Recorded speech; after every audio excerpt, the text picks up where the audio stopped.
Queridos irmãos, queridas irmãs, então esse vídeo é de número 52, sequência, diálogo com a sombra, Hermínio Miranda, o tema o passe. Então o passe cura dores que julgam totalmente físicas, pois localizam-se muito realisticamente em pontos específicos de seus perispíritos, realisticamente em pontos. Como esse amigo meu sentia dor no peito, onde ele desencarnou proveniente do infarto, né? E assim, aquela pessoa que desencarna com um derrame, algum tipo de complicação. Mas é preciso esclarecer uma coisa: aquela pessoa que foi leviana aqui na Terra, tá? Aquela pessoa que foi imprudente. Então, por exemplo, eu imprudentemente opto pela bebida. E é óbvio, eu vou contrair uma cirrose hepática. E essa cirrose me leva ao desencarne. É preciso entender que todo processo leviano significa suicídio indireto. Mas não quer dizer que pelo fato de ter sido um suicídio indireto, que eu não responda, porque eu respondo sim perante a vida, que é bela, que é graciosa, concedida a todos nós por Deus. Porque nós somos responsáveis pelo nosso processo evolutivo. Então você pode me perguntar assim, Luiz, mas o que significa suicídio indireto? Bebidas, prostituição, drogas, furto, matar, roubar, vamos pensar assim, fantasias, ilusões, enfim, tudo que é contrário aos desígnios de Deus. Então pensa assim, pensa em tudo que não condiz com as leis do Criador. Por exemplo, é certo roubar esse lápis? Não. Então, se você rouba, significa um suicídio indireto. Quer dizer, você agiu contra os desígnios de Deus. E agir contra os desígnios de Deus, fica esse registro na tua consciência de que você se suicidou, você foi muito leviano, você entendeu? Então, bebidas, churrascada, festanças, onde rola drogas e tudo mais, enfim. Agora, esses são os suicidas, fofoca, excesso de orgulho, de egoísmo, de inveja, de ciúme, de avareza. Você entendeu? Isso tudo caracteriza-se suicídio indireto, que o indivíduo responde também, sim, 50% responde. Agora, suicídio direto, você entende que isso é um estudo, porque nós temos que usar esse termo para as pessoas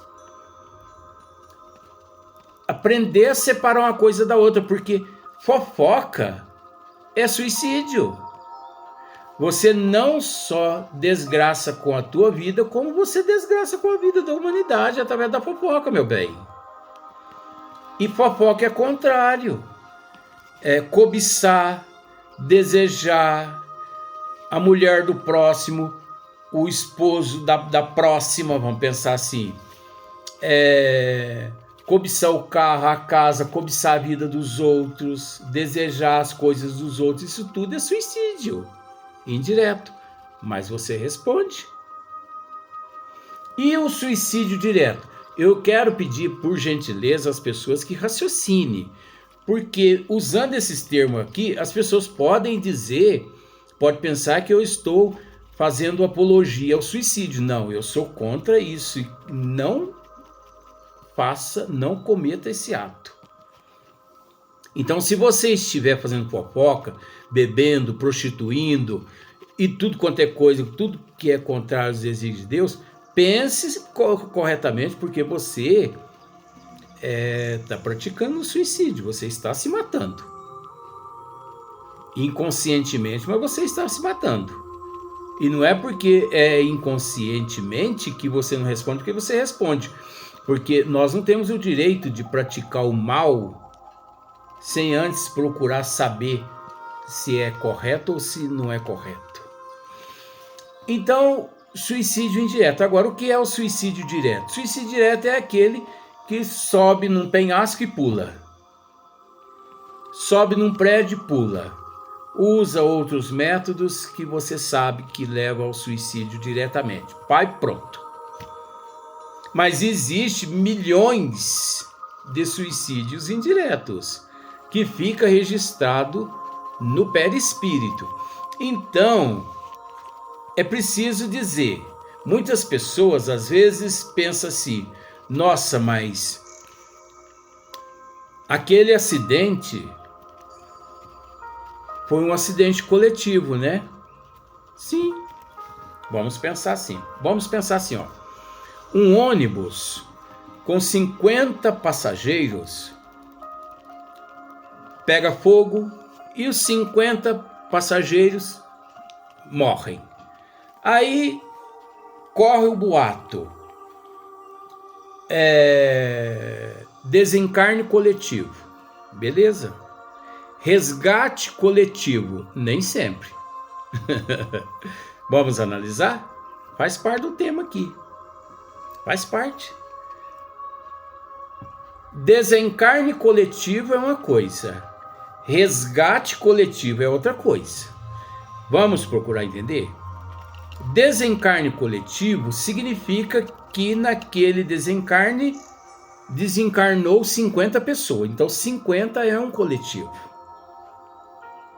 Beleza?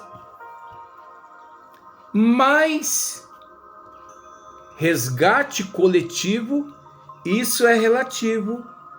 Por que é relativo? Porque nem sempre aqueles 50 ali aceita com resignação, com humildade, o desencarne. Quantos relatos nas obras da doutrina dos espíritos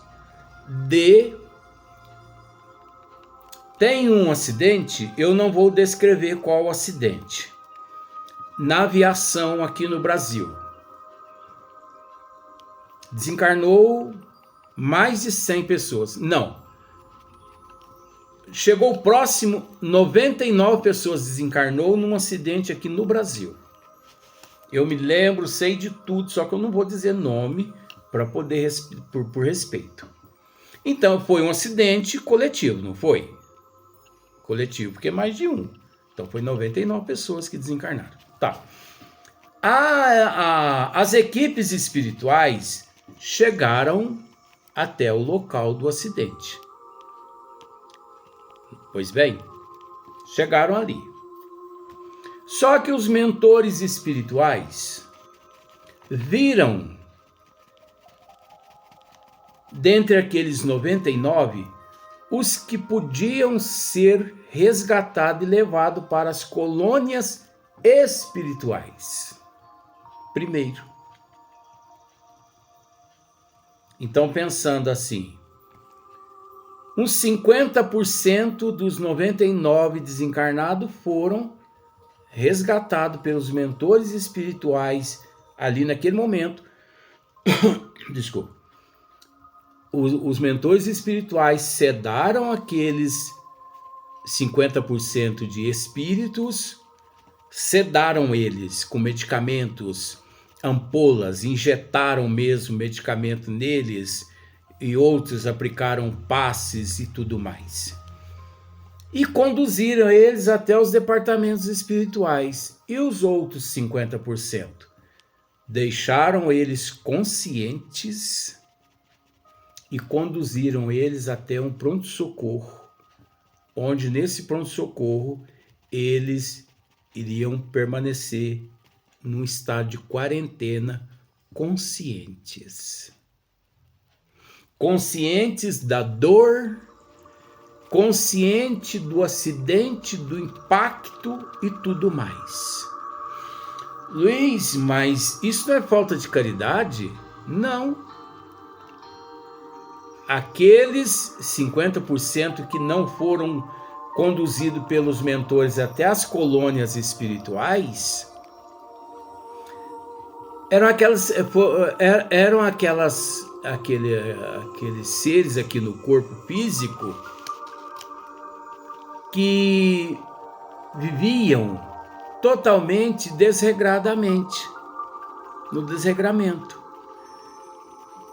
precisando passar por aquele processo do coletivo devido à programação reencarnatória, mas quando se viram ali no momento do resgate coletivo, ficaram indignados, revoltados contra a justiça divina.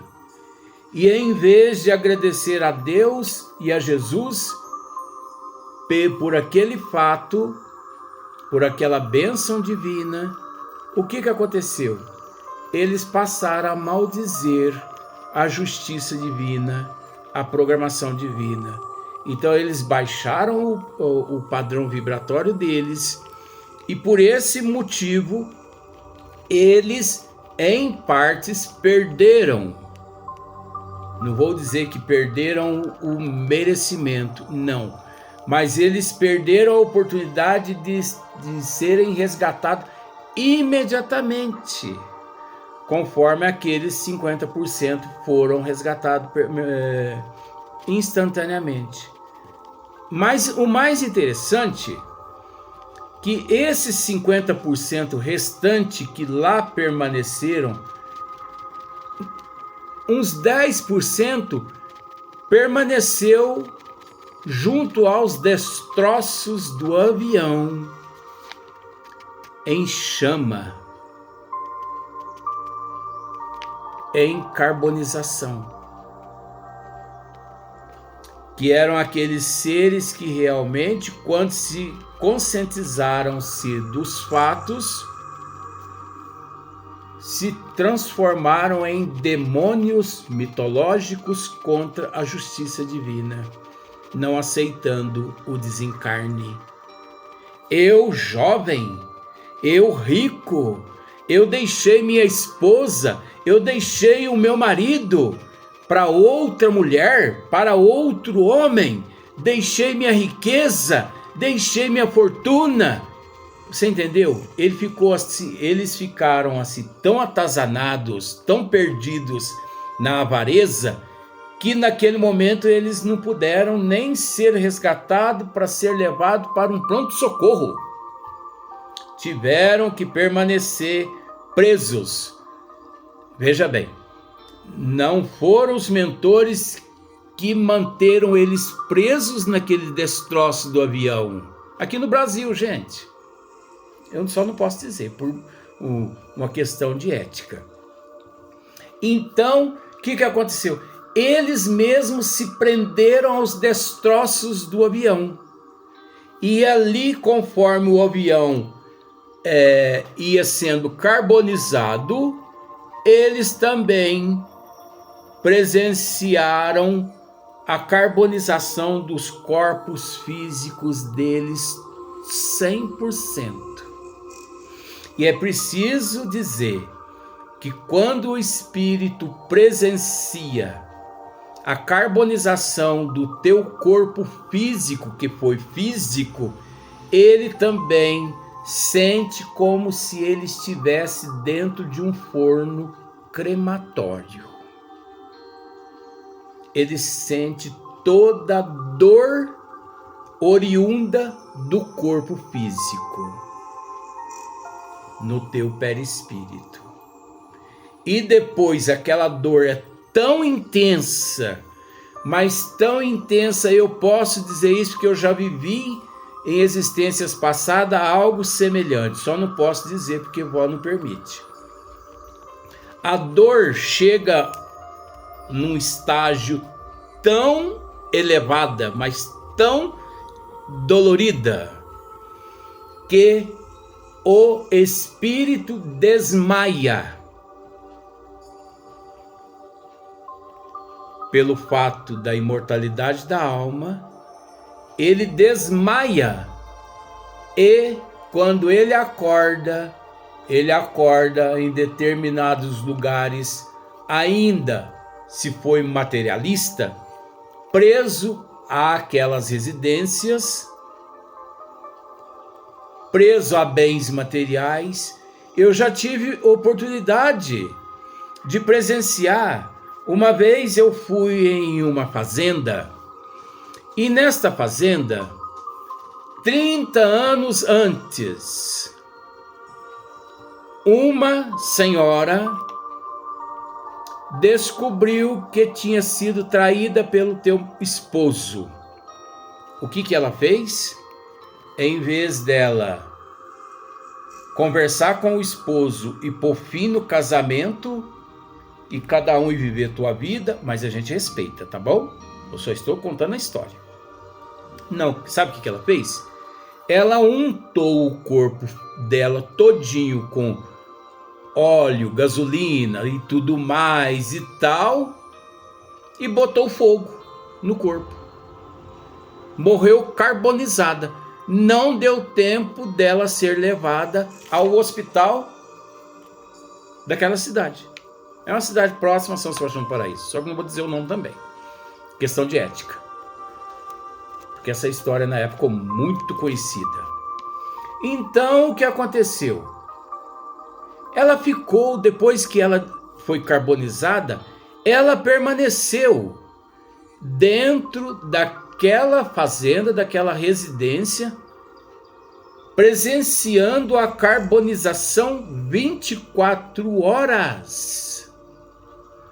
Por muitos anos, durante 30 anos, ela presenciando a carbonização do teu corpo físico, só que não é o corpo físico mais, e sim a mente dela, a mente do seu eu, que plasma no perispírito aquele quadro todo. Então a impressão que ela tem é que fisicamente ela continua o seu corpo físico à carbonização. E o mais interessante, que ela durante aqueles 30 anos, ela não conseguia apagar aquele fogo que consumia o teu corpo, e ela não conseguia se ver livre das chamas e nem das dores incessante e ininterruptas durante 30 anos, meu bem. Olha o poder da mente. Aí você pode me dizer, mas o que isso tem a ver com a história? Pois se apresenta nas casas espíritas através do campo vibracional dos médios, espírito nessas condições, se vendo na carbonização, ou até pior. É aí que entra o equilíbrio dos médios através dos passes, dos ectoplasmas, dos eflúvios, do auxílio e do amparo. Então vejamos, voltando ao assunto maravilhoso. Muitas pessoas têm o hábito de dizer assim: acidente coletivo, 100% foram resgatados pela espiritualidade do bem. Mentira. Ninguém tem o direito de dizer isso aqui na Terra, a não ser a espiritualidade maior. E a espiritualidade do bem, ela não se manifesta a respeito dessa questão. E aqueles espíritos que se manifestarem a respeito dessa questão, corra deles, porque são charlatões.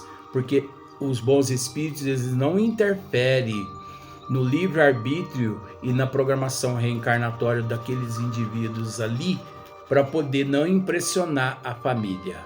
Às vezes, uma pessoa sofre um câncer 10 anos e um dia a pessoa desencarna, simbolicamente, entre aspas, vítima daquele câncer. Muitas pessoas têm o hábito de dizer assim: graças a Deus, se libertou, descansou, está nos braços de Maria. O que muitas pessoas não sabem é que aquela pessoa às vezes nem sabe ainda que desencarnou depois de 2, 3, 4, 5 anos de desencarnado. Às vezes ainda está ali dentro de casa, convivendo com as famílias, sentindo aquelas dores e transmitindo aquelas dores, aquele mal-estar para todos os sensitivos dentro daquela casa. E muitas pessoas achando que aquele espírito foi socorrido pelos mentores espirituais. Gente, não são os mentores espirituais quem nos socorre, quem nos ampara, quem nos protege no momento do nosso desencarne. E sim, a nossa aceitação, a nossa compreensão, a nossa forma de vida, tal morte, tal vida. Então, quando o mentor espiritual chega a amparar, a socorrer determinados indivíduos, não foi porque o mentor quis, e sim porque o indivíduo encontrava-se em condições de ser amparado naquele momento. Então, eu sou amparado porque eu faço por merecer, porque se eu não fizer por merecer, meu bem, os mentores vão passar para lá, para cá, para lá, para cá e vão estender as mãos a mim e eu não vou aceitar. Você não leu o livro Nosso Lar? Quantas vezes André Luiz, ele e os mentores quiseram ampará-lo, socorrê-lo, ele não quis. Antes, até que ele acordou para a realidade e ele pediu ajuda. Pai, me ajuda, socorro, socorro. Então somos nós que facilitamos o auxílio dos mentores espirituais. Então as pessoas, às vezes algum motoqueiro sofre um acidente no trânsito e e morre. Dizer que ele foi diretamente conduzido por uma colônia espiritual, isso é vacilo de muitas pessoas. É muito vacilo. Nós somos responsáveis pelo que falamos, desejamos e pensamos. Então nós temos que agir com prudência. Rogamos a Deus e a Jesus e a Mãe Santíssima, Bezerra de Menezes e Eulírio Barçanufo, que ampare esses indivíduos, até porque nós não temos certeza das condições evolutivas de ninguém. Devemos agir dessa forma. E engraçado que em São Sebastião do Paraíso eu já deparei com muitas pessoas espíritas em determinados velórios, eu já presenciei isso. Então, certos presidentes de centros espíritas, para consolar a família, olha, não se preocupe, porque o seu parente já foi amparado pelos benfeitores espirituais, presidentes de casas espíritas. E eu ali presente, vendo aquele espírito ainda preso ao corpo físico. Um dia eu fui num velório, olha só para você ver como são as coisas. Um dia eu fui num velório, eu sou difícil de ir no velório. Quando eu vou no velório é porque vó permitiu. Caso contrário, eu não vou. porque eu já fui por conta própria, eu quebrei a cara, perdão do termo. Um dia eu fui em um velório e eu percebi que tinha algo estranho no corpo físico sendo velado. Por que eu percebi que tinha algo estranho? Porque de vez em quando eu via os olhos do defunto, do cadáver, se abrir. Abria, ó, olha nos meus olhos que você vai entender. Abria, ó, tá fechado, não tá? Ó, abria, fazia assim, assim e fechava. E isso se repetiu por várias vezes. Aí eu perguntei para um amigo meu, encarnado. Você percebeu que... Falei baixinho no pé do ouvido dele. Você percebeu que o defunto, os olhos dele estão se abrindo? De vez em quando se abre? E esse amigo meu, conhecendo alguns dons meus, falou assim: Luiz, será que você não está tendo vidência, não? Será que não é só vidência, não? Porque o corpo não está abrindo os olhos. Aí caiu a ficha. Você está vendo? Mesmo eu que tenho um pouquinho de experiência, eu ainda sou tonto nessa hora. Porque eu sou assim, muito racional, você entendeu? Só vendo para crer. Eu ajo muito assim nesse sentido. Pensei comigo, deve ser, deixa eu prestar atenção. E mal acabei de conversar com esse amigo meu, eu vi quando a alma ali, né, o espírito, vamos dizer agora espírito, porque já estava desencarnado. Eu vi quando o espírito levantou a cabeça e pôs a cabeça para fora do caixão que estava sendo velado ali o corpo. Aí eu pensei assim, bom, já que ele pôs a cabeça para fora, pensa no defunto levantando a cabeça. Só que eu pensei assim, tá tão nítido para mim e ninguém está apavorado porque ele pôs a cabeça para fora, então significa que eu estou vendo é o espírito. Gente, o espírito ainda encontrava-se mergulhado naquele corpo físico enrijecido, como se nada tivesse acontecido. E ele levantou a cabeça, pôs a cabeça para fora e olhou para um lado, olhou para o outro e disse assim: o que está acontecendo comigo? O que está acontecendo? Que lugar é esse? Pelo amor de Deus, me ajudem. O que está acontecendo comigo? Por que essas flores aqui em cima do meu peito? Parece que eu estou num velório. Isso aqui é um caixão? Ou eu estou ficando louco? Gente, me acorde desse sonho, eu estou sonhando. Isso é um pesadelo. Socorro, isso é um pesadelo. Eu vou dizer para você que mesmo com um pouquinho de experiência, naquele momento eu fiquei assustado, porque eu nunca tinha visto uma cena daquela. Como ele percebeu que ninguém aproximou para satisfazer os desejos dele, que é socorrê-lo, porque ele, provavelmente, se os mentores permitiram ele naquelas condições ali, é porque ele tinha que passar por aquilo ali, porque ele não fez por merecer em vida física. Tá bom. Ele deitou-se novamente e desapareceu no corpo físico.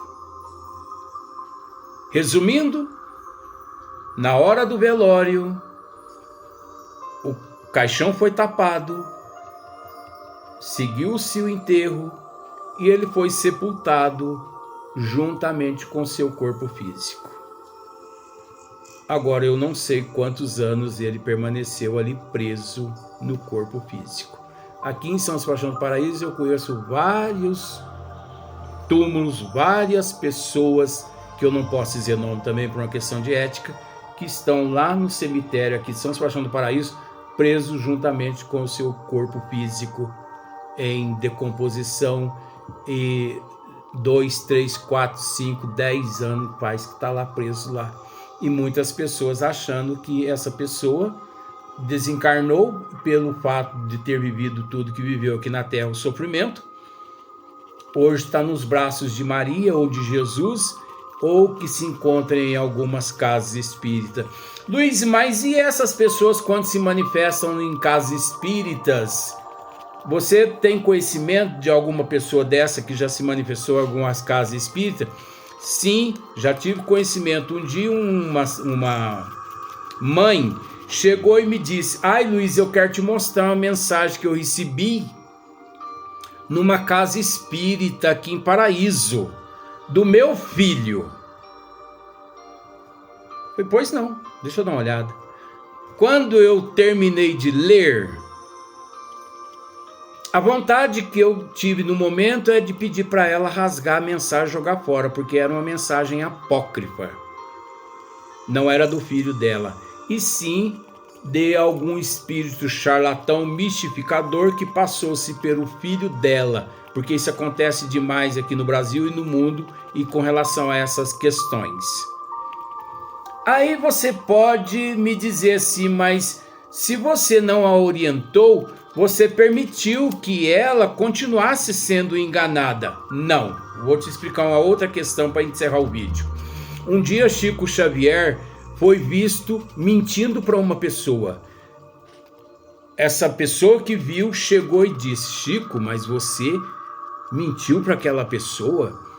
O Chico disse: não, meu filho, eu não menti.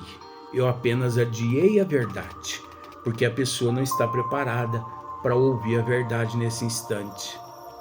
É o mesmo caso dessa amiga minha que me pediu uma orientação a respeito da mensagem, se era verídica. Eu tive que dizer para ela: não, de fato, essa mensagem é muito consoladora. Essa mensagem é muito consoladora. Vai te consolar bastante o teu coração. Você viu só o termo? É muito consoladora. Mas eu não afirmei que era do filho dela, porque eu sabia que o filho dela estava preso no túmulo aqui de São Sebastião do Paraíso, no cemitério aqui dessa cidade. Vamos para o próximo vídeo, até o próximo dia.